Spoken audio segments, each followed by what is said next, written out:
Hello, welcome back to another Path to Understanding Mental Health video. Now in today's video we're going to be talking about something that's very close to my heart and something that I'm willing to speak openly about. And that of course is autism and the autism spectrum. Now all the information in this video is coming from this book called Finding Out About Autism, which I will put a link to down in the video description so you can look at the PDF version of this book at the end of the video. So autism is a mental condition where the motor skills are slightly affected. And being autistic myself, I am able to speak openly about my experiences being diagnosed with autism during the COVID pandemic. So I'm going to talk to you guys today about a few different things. So the difficulties that autistic people have, the entire autism spectrum, from mild autism all the way to severe autism, and how it has an impact in today's society. So the first thing we're going to talk about is the difficulties. Now the difficulties for people with autism are the following: motor skills, eye contact, being in a group of people, habits and routines, changes and language. Now for some of these I'm going to clump two of them together because they are have sort of interlinks between the two, but I will come on to that later on in the video. Now the first thing I want to talk about is motor skills.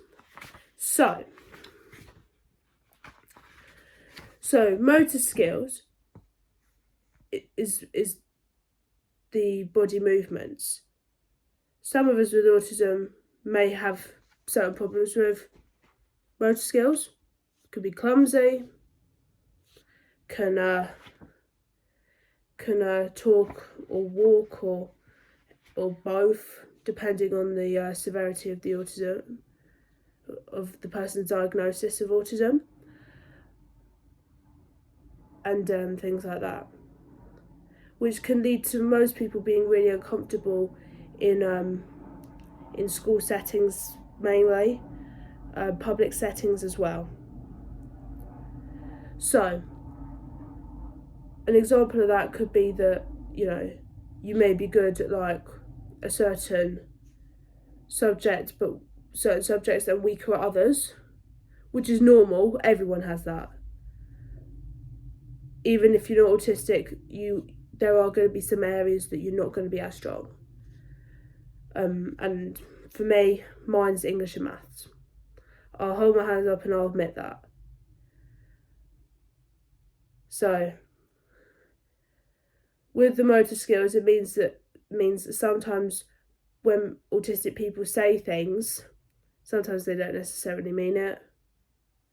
So, and that will come into body language and eye contact, which I will talk a bit more about later in the video. So, for example, when some people first have their diagnosis of autism, most people will think that, it's the end of the world. It's not. It just explains why people act and say things the way they do, and sometimes why people struggle with certain things than others. Sometimes it can never be understood why, but it is always good to be able to finally explain why certain things happen. So next thing I want to talk about is eye contact. So that's another difficulty that most people with autism, if not all people, struggle with from time to time. Not all the time, because there are certain cases where that is not the case. So going out of your comfort zone, doing stuff outside of your comfort zone, that is a definite, thing to, one, be able to overcome. Two, sometimes you may find yourself being really awkward doing it, but then over time, when you get used to doing that sort of thing, it becomes second nature to you. I was like that with public speaking. Mainly for a couple of reasons, actually. Mainly because, one, I never really enjoy public speaking. I never really liked doing that. But also because I'm worried I'll mess it up. And sometimes when I do public speaking and stuff like that, I have one or two tricks that I always use. Sometimes it works, sometimes I have to rethink the tricks I do, the trick I have when it comes to public speaking. And the tricks that I have is that I either, if it's the case where I don't have anything on me and I really don't know at all, I look at a back wall. I look at a brick wall, literally. That's what I do. Calms me down, stuff like that. And this next one is an idea that actually my one of my teachers came up with, and actually it was them that came up with the idea and told me that. And it was that if you were really nervous about it, just look for a friendly face, because guaranteed they're gonna say nice things about you. Because it's better than looking at the rest of the people that's watching you do it than staring at the sheet of paper in front of you. But more importantly, most autistic people will feel nervous about it because they feel nervous about public speaking or anything outside their comfort zone because they feel stupid, they feel silly, they feel like a bit of an idiot. But over time, you get used to that and you overcome it. You overcome that barrier. It may be like a dead end to you, but eventually you break through that and it's easier for you. Because in today's society, there are going to be instances where that is going to have to happen, where it will be a dead end, but you have to break through it. And that's why most people in today's society don't understand what it's like to be autistic. So, yeah.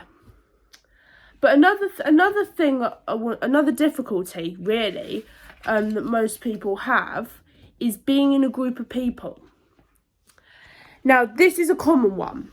Most people who think that being in a group of people mean that they're your friends doesn't always mean like that. Doesn't always mean that. But most people with autism will feel like that if they're doing a group project in class, they'll find that it's easier to do it by themselves because they don't feel confident enough speaking to other people. And that goes back to the whole thing of eye contact and breaking through those barriers that prevent you from getting the job done. And it goes back to that whole thing. If autistic people do tend to do that, because that is what happens occasionally, most people will feel that they are able to do their own thing with either their own group of friends or by themselves sometimes. That is always the case. You always get that. But what most people try and do is they try and break through that. And they try and speak with people who, one, might not understand it, but also are able to help them break through that barrier that people don't always understand. Now, these next two I'm going to clump together because these interlink. So habits and routines and changes, they go hand in hand with each other because it links to schedules and things like that. So certain people with autism will want to do certain things at a certain time, whether that be something that they enjoy doing and they have like a set time of the day that they do that. And when something changes, that's, what happens. And sometimes people aren't able to find the time to do it, and they can get really stressed as a result of that. So that is why, like, if something's going to happen, it's always best that autistic people are always told, like, at least if something's going to happen, like, either hours before it's going to happen, or if it's something that's happening, like, the next day, they know a day before, so then they're not, so then they're not stressing out about it so much. And so the final thing I also want to talk about, and the final difficulty, hopefully I think this is the final difficulty that most autistic people struggle with, is language. And this might be verbal, or it might be their body language. Again, it depends on how severe their diagnosis of autism is. So for people who are on the mild end of the spectrum, who have mild autism and it's not severe at all, most people will talk in a certain way, and they may say things that they don't sometimes necessarily mean to say, but just comes out when they say it. That's the thing that most people in today's society misinterpret. When people say, when most people say stuff that they don't necessarily mean, most people will be, sort of upset about that. But the one thing that most people always get wrong, and it's not just that they get wrong, but it's also the fact that they find in today's society, is what they may find is that people who are autistic think that what they're saying is wrong, and sometimes what they get as a consequence of that may be wrong. Right? But in terms of people who are sort of up the other end autistic spectrum, and sort of got more severe autism than others, or in some cases a non-verbal autistic. Now that's a type of autism where they're unable to communicate, and so their body language is the only way that they can communicate.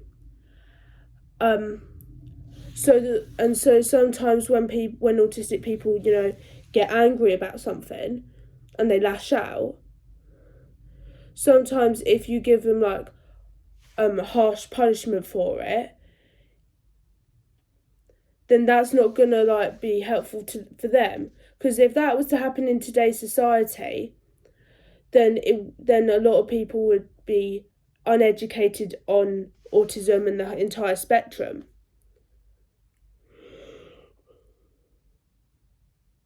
So what most people do,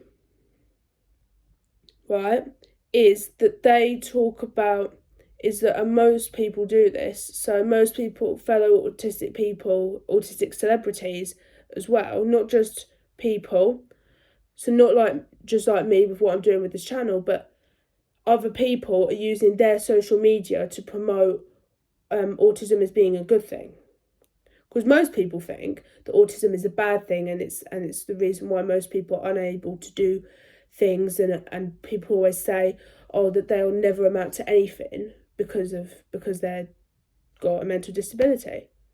Well, I used to think that too, until someone told me that someone told me that that's not the case, and that autism really can change everything. Can really change everything. But yeah, so that's some of the difficulties that people on the autistic spectrum have. Not everyone has those difficulties. Most people do, most people don't. But the one thing that autistic people do is that they never give up. Alright? So So I know people always say that autism is a disability and that it can never be cured. Yeah, you're right, it can't be cured. However, don't think of it as a disability. Think of it as a different ability. Because you can achieve so much if you think of it as a positive thing than a negative.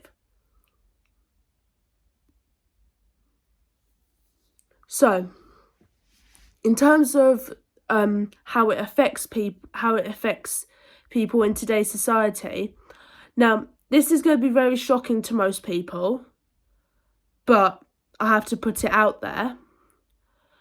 Only 27% of autistic people have jobs, meaning that 73% of people are unemployed or have been turned down for jobs.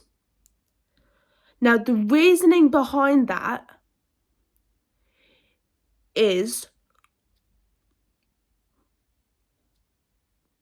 because most employers aren't educated on autism. And also, and now apparently there is a law that's been put in place that you can't discriminate against anyone because they're autistic, because that is illegal and you can't do that. And categorically speaking, you could legally, if you really wanted to, you could literally sue them for that.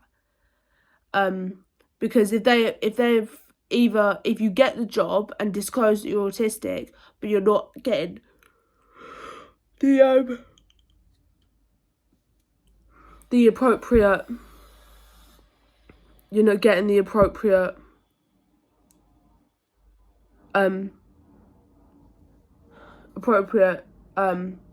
foundation for the job, then legally you could sue them for failure to provide support for your condition, because then they've essentially discriminated against you, essentially, and you're not meant to do that. But also, the one thing that I think people some people may say this. Some people may say, "Oh well, if people do that, then can't they get fired?" They can, but it's also down to the company, because if the company decide that they're gonna stand by the employer and say, "Oh, we're not going to provide the correct support that's required for this person," then not only is the employer going to get into trouble, but the company will as well, because they have failed to provide the correct support. But I think most people in society, in today's society specifically, are just uneducated on autism. And that's what I think most autistic champions are trying to convey, this message, because you're not supposed to discriminate. So what I'll do is I'll put a link to this book in the video description, so you can read through it. There are links to this book is in all good shops. I'll put a link into the description of the PDF version in case you want to read that PDF version. I really appreciate you watching this video, and I look forward to seeing you guys in the next video.